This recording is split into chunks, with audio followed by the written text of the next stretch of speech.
On the most recent episode of The Shop, LeBron was asked about the win or bust mentality. LeBron responded by saying he's, quote, obsessed with it, and added that he has sleepless nights when other players don't feel the same way on his team. Shannon, was this a shot at Russell Westbrook? No. And people want to make every comment that LeBron makes about Russell Westbrook. LeBron James has played over 19 years in the league. He's had over 200 teammates. And he said what's frustrating is that I'm all in. I'm championship or bust.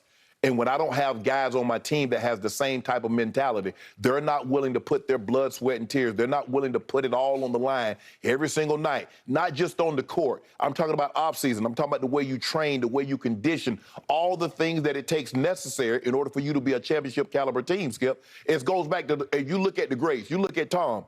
Tom Brady will yell and scream at guys if he doesn't think they're giving it everything that he's giving it.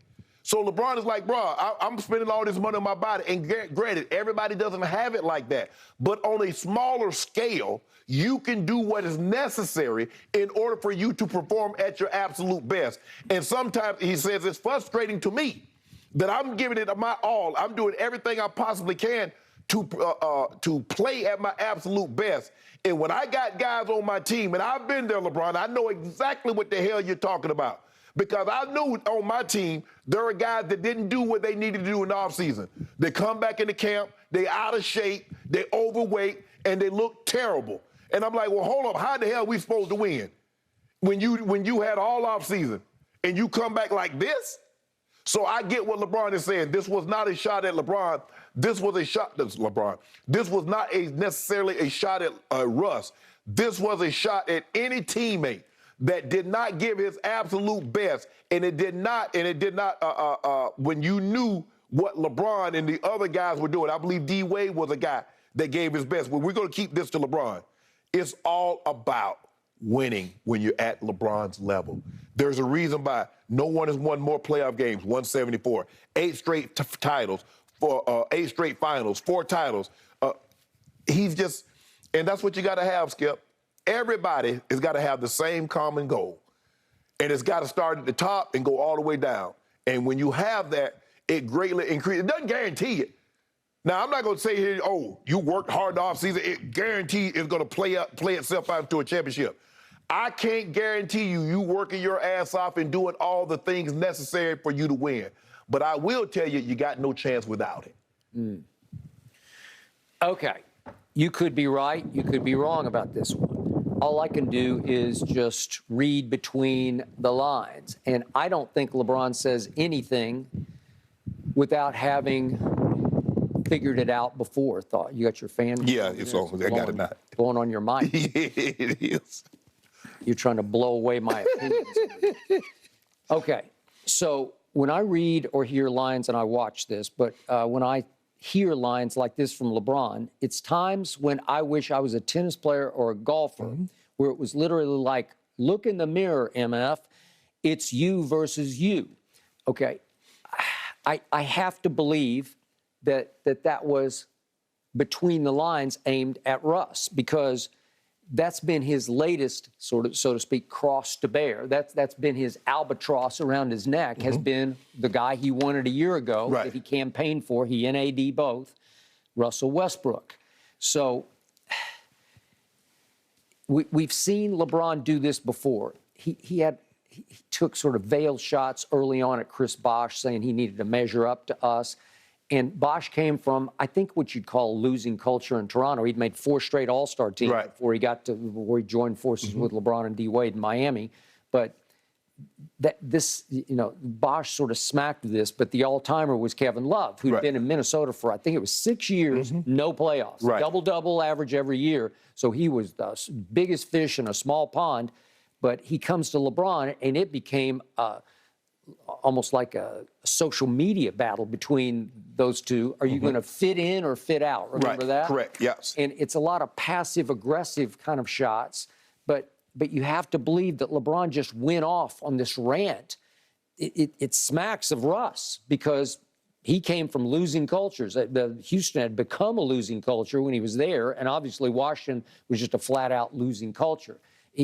you can argue that once KD left, that Oklahoma City became a losing culture, right? Right. So wouldn't you say that LeBron is at least thinking in the back of his mind about Russ because he can't measure up to winning culture? No, but here's the thing, Skip. Just because I might have not was the player that John was, but the one thing, because God John Elway, maybe God didn't give me the ability that he gave some of my teammates, but he did give me the ability. They could not work me. Now, I knew that. Now, I was going to get every single ounce out of my God-given ability because I was going to push it in the training because of my discipline and the way I was wired, the way I was structured.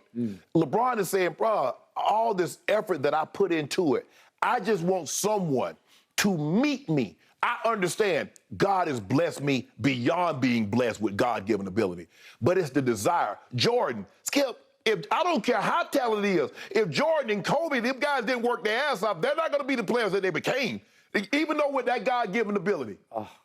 So they were the hardest. Everybody said Jordan was the hardest worker. Kobe's the hardest worker. You know what I used to call Michael in my days in Chicago?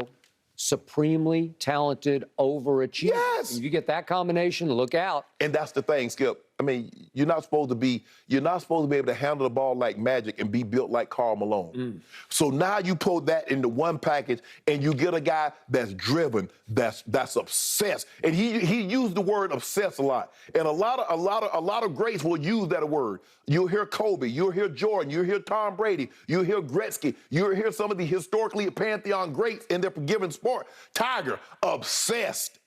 Absolutely. And when you become that, Skip, it bothers you. And that's what drives the great. They will ride you. Magic, I can assure you, Magic was obsessed. He rode his teammates. Larry Bird was obsessed. He rode his teammates. Jordan was so obsessed, he would literally fight his teammates if he didn't think you were doing what you needed to do in order to help him win. And he said, man, when you put the kind of time, effort, and energy into things like I do, and I know that's what bothers me, because I know there are a lot of guys that's on my team that's not doing it. Not necessarily the Lakers, Skip, but maybe it was Cleveland the first time. Maybe it was Miami. Maybe it was Cleveland the second time. Maybe it was some teammates early on in his Laker career.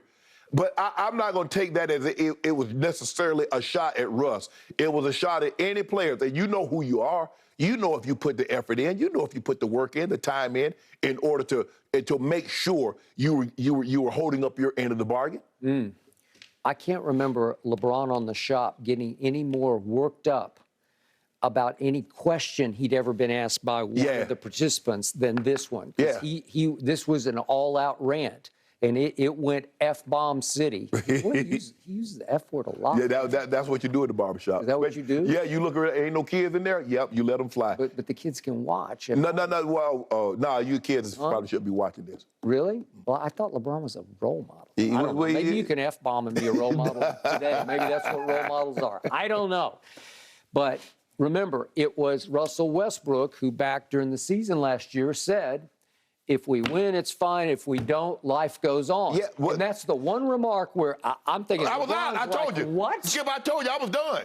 I was done. Okay. I'm done with that. No, it's the end. I think 6 was done with him. Yeah, hold on, bro. You gonna talk about if we win, it's okay. If we don't, the sun gonna rise tomorrow? No. That bad. So here's the irony of all this discussion. When Kyrie Irving decided he'd had enough of LeBron after the 2018 finals in which they got swept, LeBron averaged 34, triple-double, 9, and 10. I don't think he got. No. That's that year he averaged a triple-double. They lost in 5. The next year they lost. Kyrie was already gone. Oh, that's what it was. Okay, I was thinking of the last one. Oh, that's right. Kyrie wasn't there. So he did average a triple-double the last one. No, the second one. But it was a 5-gamer. Okay, but Kyrie, that's right. Good point. Okay. The one Kyrie, they got beaten 5 with Kyrie. They got swept without Kyrie. I got it. So gentleman's sweep. After that, Kyrie decides, I want out. And I couldn't believe that's when Dan Gilbert said, okay, where do you want to go? And that actually started this current trend that we see of superstars saying, hey, get me out of here. Where do you want to go? Boston. But think about it, Skip. That should have gave you an indication. Somebody like Kyrie that the owner didn't even try to fight. Nobody tried to convince him to stay. So that should have told you something. They drafted him. They had him before LeBron. So and what do you hear? What do you hear about Brooklyn? his behavior, not just on the court, but off the court, behind the scenes of how he talks, how he treats people. So I'm sure Dan Gilbert had gotten abreast, and maybe he had saw it up close and personal himself. He says, oh, you want out? No problem. Yep.